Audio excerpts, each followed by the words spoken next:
topics and opinions expressed on the following show are solely those of the hosts and their guests and not those of W4WN Radio, its employees, or affiliates. We make no recommendations or endorsements for radio show programs, services, or products mentioned on air or on our web. No liability, explicit or implied, shall be extended to W4WN Radio, its employees, or affiliates. Any questions or comments should be directed to those show hosts. Thank you for choosing W4WN Radio. This is Beyond Confidence with your host, Divya Parekh. Do you want to live a more fulfilling life? Do you want to live your legacy and achieve your personal, professional, and financial goals? Well, coming up on Divya Parekh's Beyond Confidence, you will hear real stories of leaders, entrepreneurs, and achievers who have stepped into discomfort, shattered their status quo, and are living the life they want.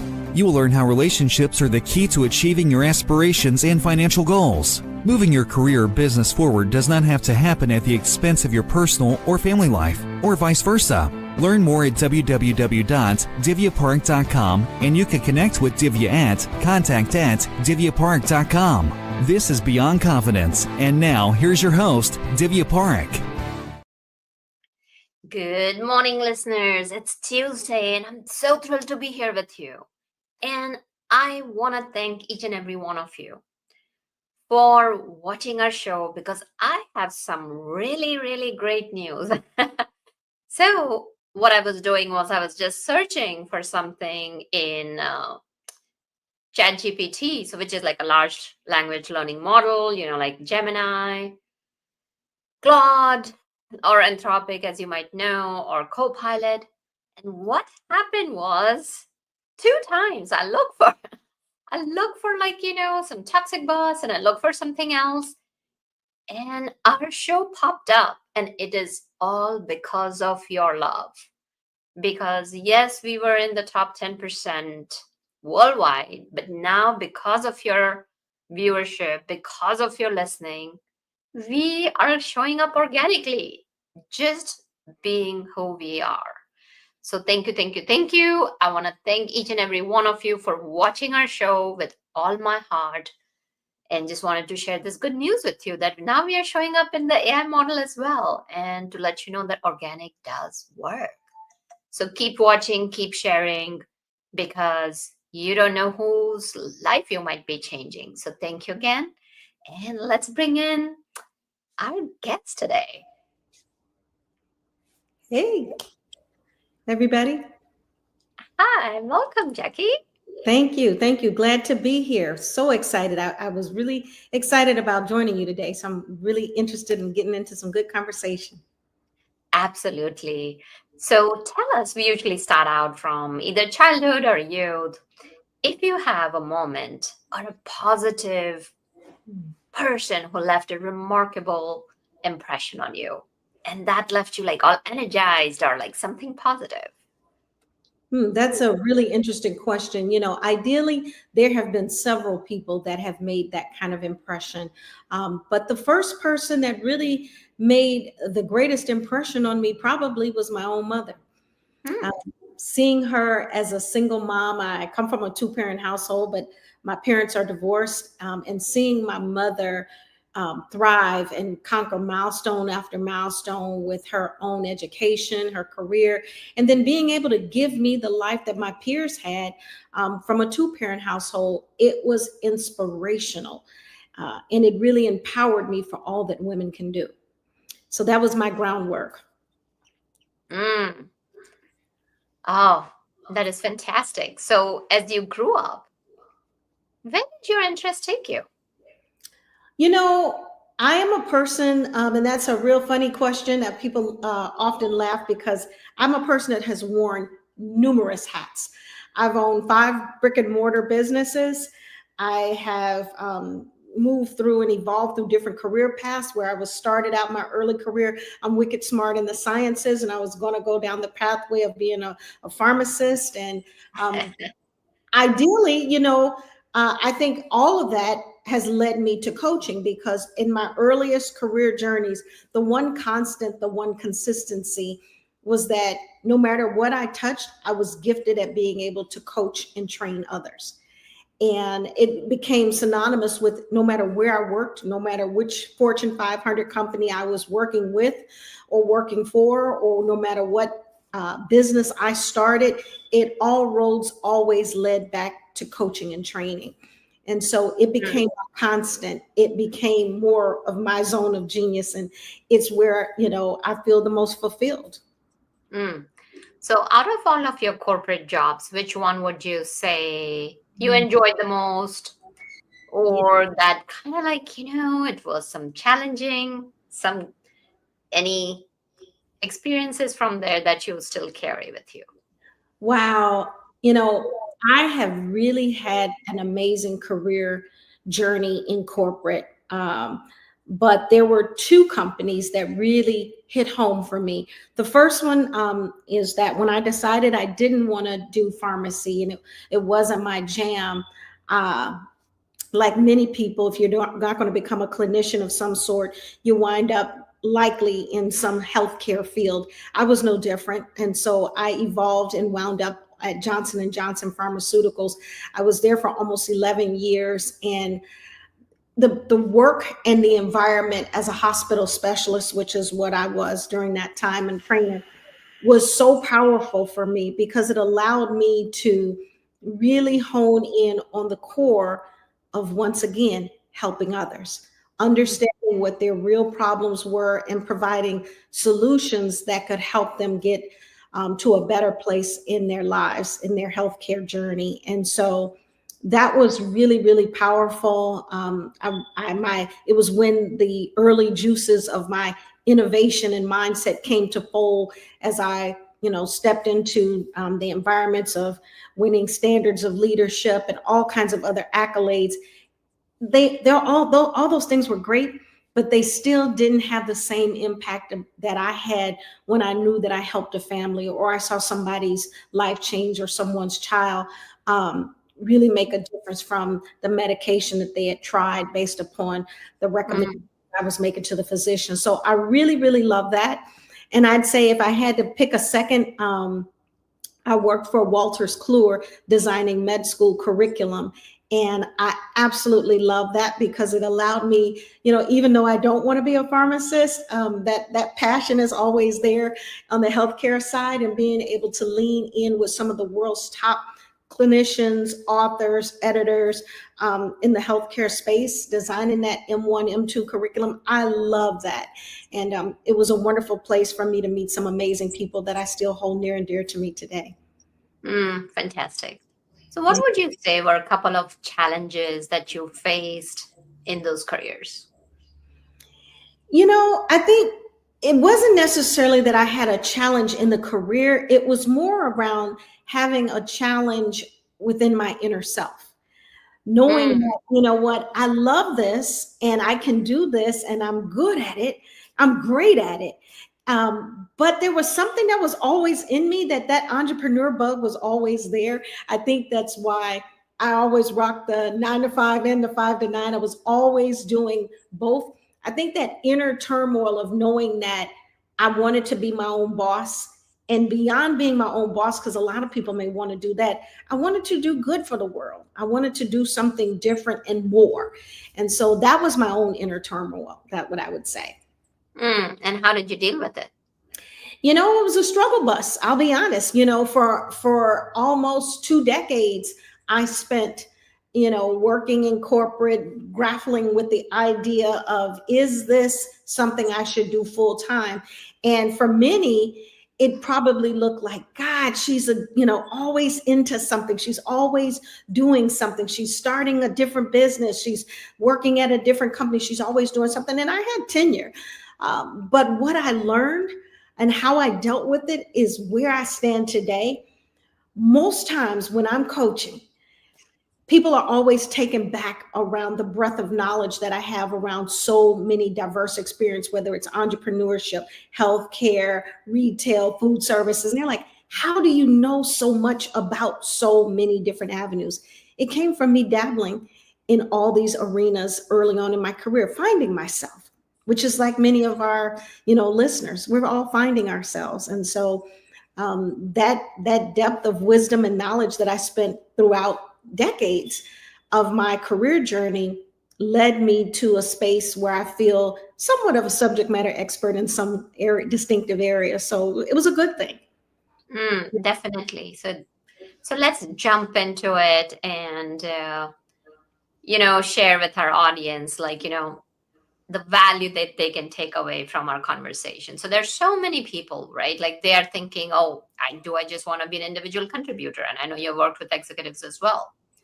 Yes. So there's some hesitation, like sometimes, especially, a lot of women and men, like, when they're in the tech, they have the options of just kind of being a tech leader, which is still, let's say somebody's a software engineer, they just kind of go directly in that path, or it can go in the people management. Hmm. So sometimes that question lingers. What would you tell them? I would say dive in. If you think that it's something that your heart has passion for and you're good at it, dive in, because that exposure and that experience may lead you to the pathway of your ultimate landing journey. So we need to dive in. We're by nature, and I always laugh when people are like, I don't want to try too many different things, I don't want to get off into many things. By nature, especially women, by nature, we're designed to do more than one thing and to try different things and experience different things. That's the only way that we would know if it's the right thing. And so I would say dive in. Yeah, definitely. And yet there's that hesitation, right? What if this decision was wrong? What could they share with themselves? Well, as any good coach would tell them, I just saw a quote, I think that Denzel Washington just posted last week, and it talked about the essence of the trials, the tribulations, the issues that we experience are actually the gifts, because they're the things that teach us about how our path forward should be, how it teaches us about resilience, it teaches us about the appreciation for the good things in our life when we experience adversity. So I'm here for it. I'm here for it. Yeah, no, definitely. And what are some of the factors people can know that they're ready for a promotion? That's a Or what can they implement so that they can go and advocate for themselves? That's a wonderful question. As I think about what I would tell someone that is interested in a promotion, is to think about, you know, where am I really valued most? And then speak to your own leadership, your peers and partners that collaborate and work with you. Do they see you as you see yourself? Oftentimes, people are always saying, hey, I want more money, I want to get promoted. And maybe, just maybe, you're not ready. And so we have to reaffirm for ourselves, not that we are the only ones that think that, giving ourselves that attaboy, but that others see our work as value added. And if you ask the right questions and you're getting the feedback time and time again, pretty consistent, you can best guess that I'm probably ready. And if you are ready, then, I'm always a strong proponent of rich feedback. So we don't wait until we're ready to get promoted to ask the hard questions or to carve out our pathway. It's consistent. It's routine. So we're making people aware of what our needs, our desires, and our hopes and dreams and what we want out of life and our career paths. And we're routine with it. And then we carve out the pathway to get there alongside. So Yeah. And one of the key things so many times happens is, like, since we're on the topic of tech, let's kind of stick with it. Yeah. That, well, it so happens sometimes, like in the tech world, or even if it's, there are certain careers where you still don't find as many women. Mm. And so in those careers, like, one of my client was an accountant. Some of them are in like a very, very high tech area, or lawyers. And they'll come and say, I'm the only one in the room as a woman. And all these men don't get me. And, Yeah. and so many times what happens is that they do miss the camaraderie of having other women. What are some of the things, especially, as you're getting promoted and you are seeing that this is an option? Mm. How can women step into their discomfort and Hmm. just lean into it Yeah. and So, part are of we, it rather than considering themselves as 1% out of it. are we still talking tech? Yes. All right. So, in the tech space in particular, the one thing that we have going for us as women is that we've made many, many great innovations and developments in this space.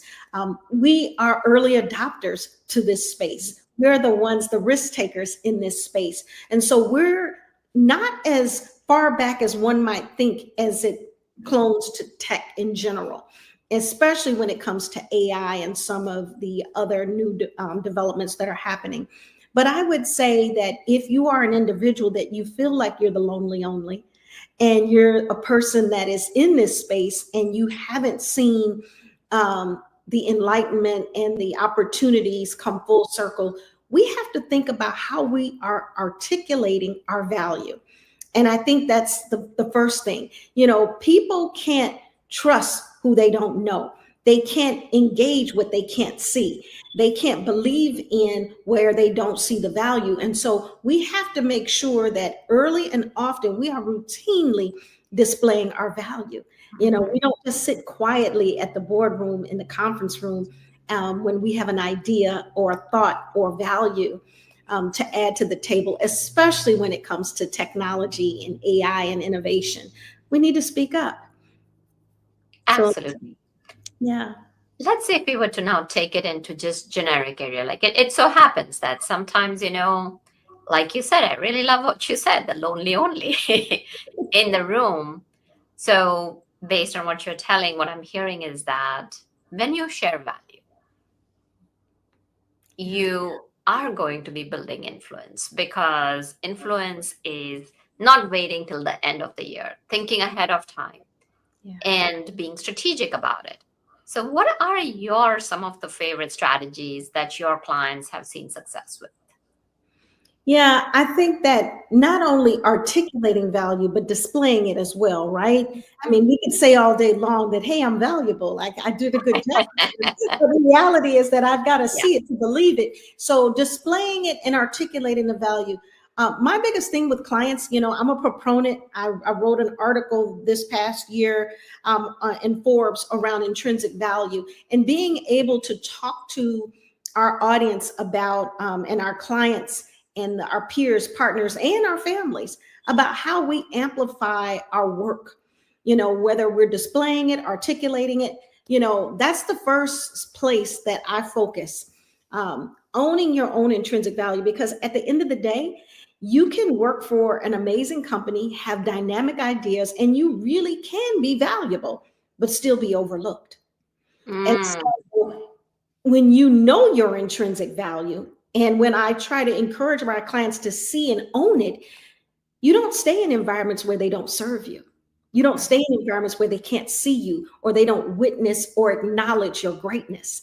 And so that's the first thing. Own your own intrinsic value so that it becomes that guiding compass that directs your career, your life, your leadership, and beyond.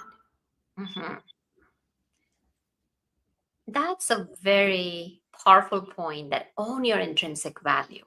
Because Yes, here's the thing, if you don't see the value that you're bringing, it is hard to advocate for yourself and influence others to see that. absolutely. Absolutely. Mhm. It becomes a struggle bus for so many. And it is the one finite thing that no matter whether I'm coaching a C-suite executive or early career professional, it's hard to own that. And even if they believe in their own intrinsic value, somewhere along the line, there is some saboteur, you know, that comes in and makes us rethink routine and lose sight of the vision that got us here. So it's really important. Absolutely. That is so powerful. And so now we have talked about people who are already in their jobs, but so many times what happens is that people are being laid off. And unfortunately, a lot of people have been laid off during this time. So, and the market is tough. Yeah. What are some of the like key things that you would share with them for the job search and getting back in the job market? Yeah. There's a multiplex of things that I think should and could be done, but none of them, and I repeat, none of them are done in this moment where we are now. Um, our lives are about staying ready. And that means, I'm famous for saying that no American should be without a residual source of income. I think it's really, really important. And what that looks like in a corporate setting may look different.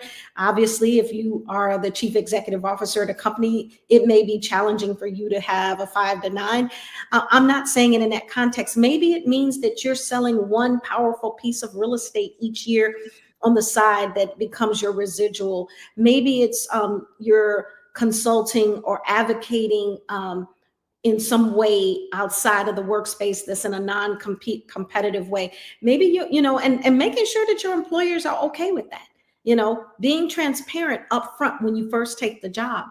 But the key here is to stay ready, own your skill sets, be mindfully aware of where there's gray matter now. I do a self-assessment annually, at least twice a year, where I'm looking at everything that's going on in the world. What don't I know? Where am I Yeah. not wicked smart? Where am I missing some of the puzzle pieces? And Yeah. when I am get there, that's where I spend my investment in myself. I invest in those opportunities to learn and grow. That's what brought me to the space of many of my clients and myself owning this space of AI. I was an early adopter to it because I knew, I don't know, what is this? How is this? Where is this? And I made myself immersed in it so that I could really speak confidently about the decisions that I wanted to make. And that's what I encourage anyone that's listening to do, is that own your gray matter. Own it, know it, and make that where you make the greatest investment in your life for professional development. Stay ready. Have a residual source, because it's not when these times are going to come, or if, it's when, right? And so we have to be prepared for it no matter what. But as it relates to job search, the one thing that I'm always tickled about, is when I'm working with clients and I'm thinking and I'm asking them, I said, what percentage of your LinkedIn are people that are in your industry? And they're like, oh, about 80, 90%. And I'm like, yeah, therein lies the problem. I.e. LinkedIn, it's meant for you to network beyond your comfort zone, right? To link with people that are not in your industry, that you don't know, so that when times like these present themselves, you have a vast array of networks to go to engage. Because right now, applying for a job, LinkedIn will kill me for saying it, but it's not it. You're going to have to fill out the application, C-suite or otherwise, but you still need to network, and exhaust the possibilities of networking. If you've done one thing one way, don't go back and do it tomorrow or next week if it didn't serve you. Find new ways to network, and understand the hiring patterns. What I've noticed, Divya, is a lot of people as of late have been really disappointed about the amount of no's that they're receiving. It's disappointing at all levels, and these are amazingly smart individuals. But the reality of it is, when we don't understand the hiring patterns and the seasons for opportunities, sometimes we, get lost in the storm. It's fourth quarter. Sure, there's some jobs out there, but they're not plentiful, right? So we have to be mindful that, we normally see a little bit of a hiring freeze in the fourth quarter and be ramped up for Q1. So just some of the little tips about understanding, knowing, networking, and having residual kind of put you in a sweet spot so that you're not as distressed when, a forced pause happens. Mm. I really like what you mentioned about being ready, because as the trends we have seen, right? Because like beforehand, people would join a job and they would retire, they would get the pension, but those times have changed. Mhm. So from there, we went into full-time employees. From there, now we are getting into gig economy, where a lot of companies don't want to hire regular employees Yeah. versus them going for 1099s and Surprisingly, as a matter of fact, today one of my clients in the morning was sharing that she does real estate. She is also a content influencer. Yeah. And while she is a data scientist, and of course, she's Gen Z self starter, and she's like, I don't want to be in that place. So Yeah. it's such a perfect comparison to what you're recommending, that it's important. It's important to be ready. And she's like, oh, yeah, if I were to get laid off, I know that I'm not going to be as distressed as if I did not have anything. So you mentioned another important point about knowing the trends. So share with us usually what are the hiring trends? So, in general, by and large, Q1, we see a ramp up, right? Everybody's got their budget approved, vendor contracts are happening, consultancies are happening, people are bringing on new hires. And so that's Q1. Maybe around Q2, we see some still subtle hiring, but there's still somewhat of a lull. The only industries historically that I've seen that really haven't adhered to that have been retail, hospitality, and healthcare, right? Because they've got some constants with seasonality and they're consistent pretty much. So they're always seasonally going to have something going on because of the nature of the beast, right? We travel, we shop seasonally, habits. Then we roll into September, late August, September, maybe even the first week or so of October, where you see people ramp up hiring again because they know that if I haven't spent my budget in September, I'm not going to get it again next year. So you see some hiring happening or some spend happening, if you're a consultant, 1099 or such.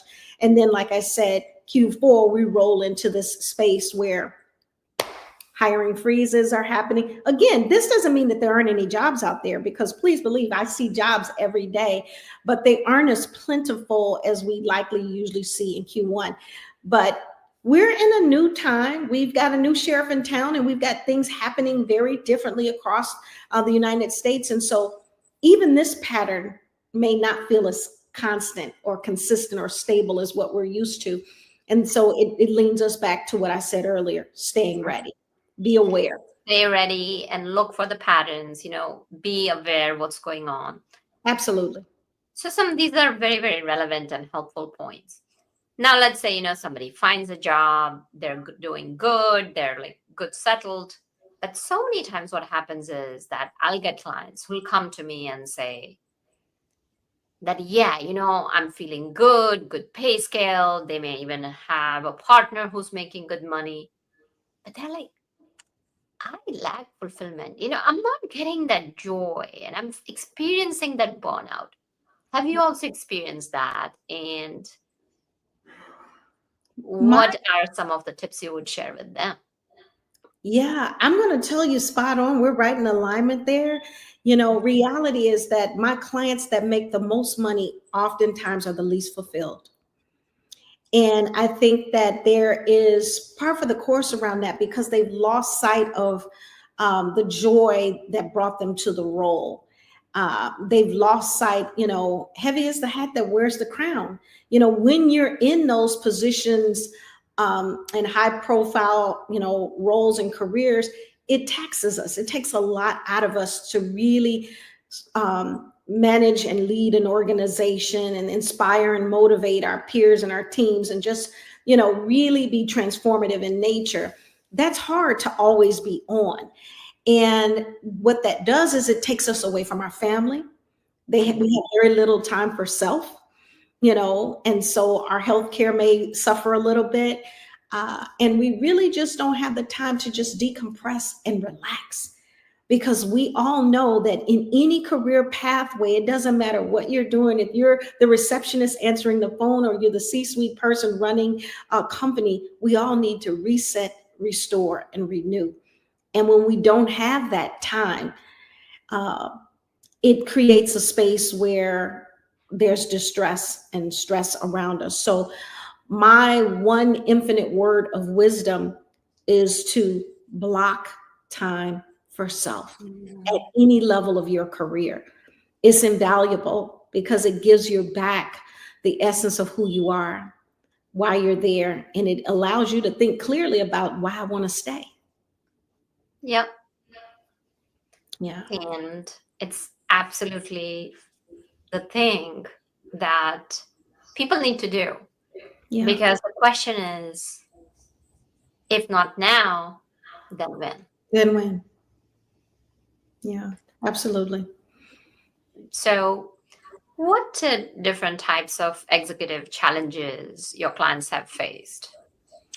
Oh, wow. I think the biggest challenge that I've seen right now um, has been career elevation Mhm. and the ability for people to be heard in the workspace. It's a space, it's a very uncomfortable space that we're in right now, because being heard could be around a multiplex of things. It could be around culture, community, gender equality. It could be sustainability. It could be so many different things, but there's a fear factor of, do I say anything? Do I put myself at risk? Am I the loudest voice in the room? Are they going to look at me indifferent? Do I have any allies? It's so being able to speak with confidence and clarity has been a huge barrier for most. And even when my clients don't know that that's their problem, I know it's their problem, right? Yeah. And so that clarity code is what I coach around, is so important. The other thing is, there is again, going back to this, there's a ongoing issue of, am I being paid for my worth? Am I being compensated for my work? So right now, companies are getting leaner. We're seeing ourselves doing way more work than we signed up for, way more work than maybe the job description. If I'm a 1099 and I'm a fractional, I'm doing, my job and somebody else's as well. And it's like, did I sign up for this? And am I being fairly compensated for this? And I would say this, if it wasn't here before and it's here now, you may want to just try to navigate and weather the storm, because opportunities are a little bit scarce. There's a lot of amazing people in the job market right now. And if you have a job, I encourage you to keep it right now. And that's one piece of the puzzle. But being able to, again, all roads leading back to communication, being able to have that honest, rich level of communication to share with the leader or a thought partner or whomever, that this looks and feels different than what I signed on for, or I'm totally in to put in the work. Let's talk about what this may look like for future compensation increase, and things of that nature. But we're afraid to have the conversations. And if you're afraid to have the conversations, then you should, not even complain. You've got to be Yeah. willing to have the conversation. That's such a great point, because recently I was having a conversation with one of my clients where she said that I've only been with the company for like 10, was it? I think so, like 18 months or something like that. Mhm. And she was doing sort of, without divulging the client confidentiality, in their company, the philosophy was that your work roster needs to be filled up with 75-80%, and you have room more for to grow. And she had 130%. So we were having this conversation, like, I want a promotion. I'm like, listen, like you said, the jobs are scarce. I said, go ahead and let's brainstorm and like co-create a plan where you are checking, how long does it take for the promotional cycle in your company? If the promotion happens, what's the compensation? So this way, when you get it, you're not in for a disappointment, because it's important to have that dash of reality. Like you said, jobs are scarce, live out the storm. Yeah. So we kind of worked through it, and she did get a title, but the compensation was not as much. So she came back very disappointed. And then we said, like, okay, I said, why don't we go back to our conversation 3 months back when we were planning for your promotion? She went back, looked at her notes and said, oh, yeah, So as we were exploring, I said, okay, what's the silver lining here? She's like, oh, I can take this experience, have it on my resume, and go somewhere else for my compensation. Yeah. So based on what you're sharing, it's the awareness and the perspective that we bring to the situation can change so much differently. So when people, so many times they have a toxic boss. For somebody in that situation, what would you what would you tell them, and how would you partner with them to help them move through that toxic journey? Yeah. Well, one, have the conversation, because toxicity will take over. Sometimes that leader doesn't even realize that they're the toxic source. So, as best you can, without burning any bridges, still have the conversation. But I think that we need to remind ourselves of this, is that remind yourself about why you fell in love with the work. Because no matter what job you hold, no matter what company you work for, no matter what compensation or title that you have, if the work no longer soothes you, you won't Yeah. be happy there, no matter what salary. And so it's important that we fall in love with the work we're doing and do the best work. And because leaders come and go, we could have an amazing job, an amazing leader. And you and I have both seen it, right? Person gets this new job. They're, oh my God, this is so amazing. I love this career. And then the tides change, the boss retires, the boss leaves, the boss gets let go. And now everything feels just a little bit different. But when Yeah. we remind ourselves why we're there, fall in love with the work, not your boss, not your company, but fall in love with the work. If the work still meets your needs and your goals, then you go to work, you show up, you do great work, you fall in love with the work, and you let it go. And you Yeah. find fulfillment externally from the workplace. If you're no longer in love with the work and it's in tandem with a toxic boss, then you need to contact you or I about the opportunity for coaching so we can get you another opportunity. Absolutely. Some powerful things there. So we're kind of coming to the end of the show. So, what are some of the other things that are on your heart that you'd love to share with our audience? I mean, I think right now for me, what's on my heart and my mind is for anyone that is seeking career, life, and leadership fulfillment, is to remind themselves of where their zone of genius is. Where do you show up with minimal effort and lean into those things? That's where you're going to find the happiest levels of fulfillment. If it's where you're working, great. If it's someplace else, great. Go after it. Give yourself options, because life is about options. And that means, maybe rocking that 9 to 5 and that 5 to 9, or finding some other residual sources of income, and maintain these several people in your life. I believe every human should have a sponsor, a mentor, what I call a growth friend, a coach, and for God's sake, a therapist. I think that vital individuals in a life trajectory, somewhere along the lines. You don't necessarily need the therapist all the time, but maybe have them on speed dial for when you do. Have these people in your life, because what I have found is that the people that are the most successful, the most fulfilled, they have that village, and they're external to their family and friends.